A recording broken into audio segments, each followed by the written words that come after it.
Galera, tudo bem com vocês? Vocês pediram, votaram e a gente vai falar sobre os marcos do desenvolvimento infantil. Bom, primeira coisa, o que é de importante que eu preciso saber? O sentido anatômico desse desenvolvimento. Então, olha só na minha flechinha, ele é crânio-caudal, significa que as habilidades que a criança vai adquirindo, ela começa lá da cabeça e vai indo para o pé, gente. É nesse sentido que a criança vai adquirindo as habilidades, principalmente as motoras, tá bom? E próximo distal, o que isso significa? Que as habilidades também elas partem do centro e vai para a periferia. Por exemplo, essas habilidades manuais que a criança adquire, de fazer movimento de pinça, de empilhar objetos, fazer uma torre, são habilidades mais sofisticadas e ela vai adquirindo isso conforme vai passando os meses, tá bom?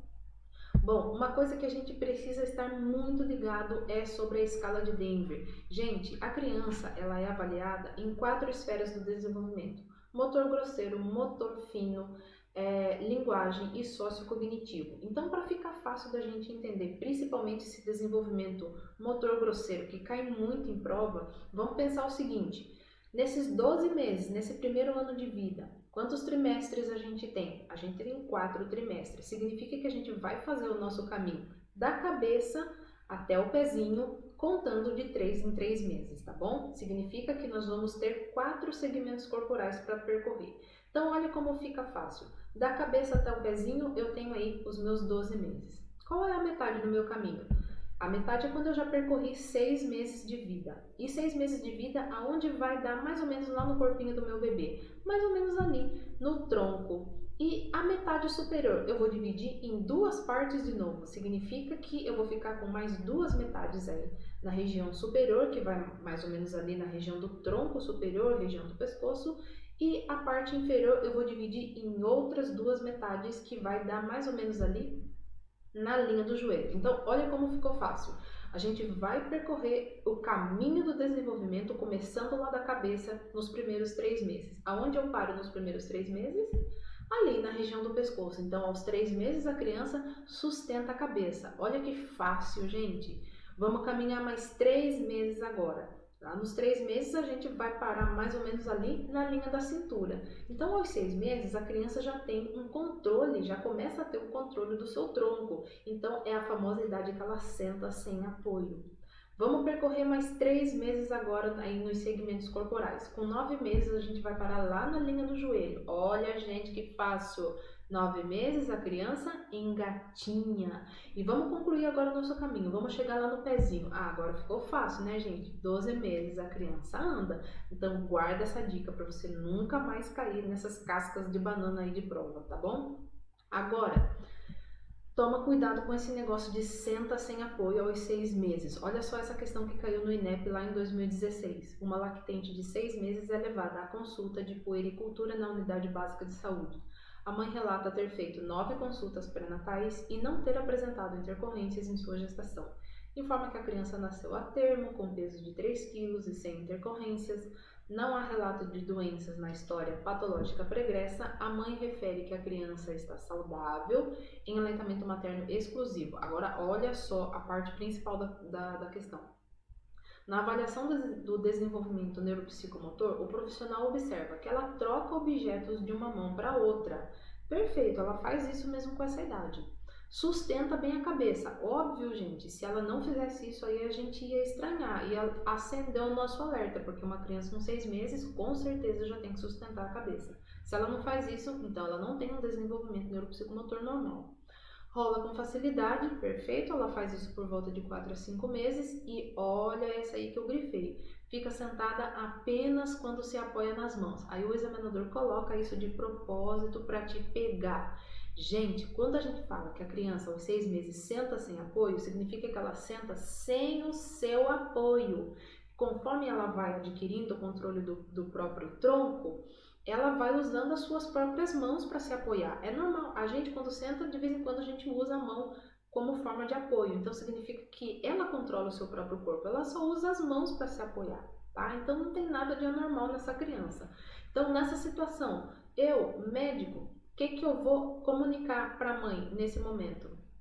Então vamos ver as nossas opções de resposta. A letra A. Que a criança tem um desenvolvimento neuropsicomotor adequado, devendo retornar segundo o calendário de puericultura. Perfeito, gente. Essa criança tem um desenvolvimento totalmente normal. E segundo o calendário de puericultura, a consulta dessa criança já é de 2 em 2 meses. A letra B. Desenvolvimento neuropsicomotor adequado, devendo ser estimulado e reavaliado em 30 dias. Não! Isso se encaixa se fosse uma criança com algum fator de risco. Por exemplo, a criança vem consultar com você, tá com um desenvolvimento normal, neuropsicomotor, porém você foi lá medir o perímetro cefálico e viu que está um pouquinho menor para aquela idade. Opa, então essa criança tem um fator de risco para microcefalia. Então, apesar dela ter um desenvolvimento neuropsicomotor normal, precisa sim ser reavaliada em 30 dias. A letra C, um provável atraso no desenvolvimento neuropsicomotor? Não, devendo ser estimulada e reavaliada em 7 dias. Em 7 dias não vai fazer diferença nenhuma, gente, então não, descarta. Um provável atraso no desenvolvimento neuropsicomotor? Não. Letra D também não, gente. Essa criança não tem nenhum atraso no desenvolvimento. Então, toma cuidado com esse negócio aí do senta sem apoio. E para finalizar, então, a nossa conversa, a gente vai fazer aquele repassão salva-vida, sabe? Aquele repassão que a gente adora dos principais marcos do desenvolvimento, principalmente no motor fino agora, na linguagem e no sociocognitivo. Então, aos 6 meses, além da criança sentar sem apoio, o que mais que ela faz importante? Transfere o objeto de uma mão para outra. Aos 9 meses, em vermelho, gente, esse é considerado o grande marco do desenvolvimento neuropsicomotor da criança, quando ela faz o movimento de pinça polegar, tá certo? Quando ela faz esse movimento aqui. Então, ela faz isso por volta de 9, 10 meses, tá? Que é um dos movimentos mais sofisticados que a espécie humana adquire quando ela começa já as habilidades motoras finas. Aos 8 meses, ela tem essa relação de permanência do objeto. O que quer dizer isso? Quando a criança é muito novinha, você esconde o objeto, ela simplesmente desvia a atenção para outra coisa. Lá por volta de 8, 9 meses, ela já tem essa relação de permanência do objeto. Você esconde e ela continua a querer aquele objeto porque ela sabe que está escondido, portanto ela sabe que aquele objeto existe e você escondeu. Isso se chama permanência do objeto, tá bom? Aos 12 meses, já faz torre de 2 cubos. Então, se você se depara lá na sua prova, que há uma criança que faz torre lá de 7 cubos. Gente, essa criança tem mais de 12 meses, tá? Ela tem por volta aí já de 18 meses, 20 meses, tá bom? Aos 12 meses, na linguagem, ela fala de 1 a 3 palavras com sentido, tá? Com sentido, palavras coerentes e nomeia. Já tem a capacidade de nomeação, tanto de coisas quanto de pessoas. E aos 24 meses, como que está a linguagem dessa criança? Ela fala cerca de 50 a 100 palavras com sentido, tá bom? Então, essa foi a minha dica de hoje. Eu espero que vocês tenham gostado. Compartilhe esse vídeo se você gostou e até uma próxima.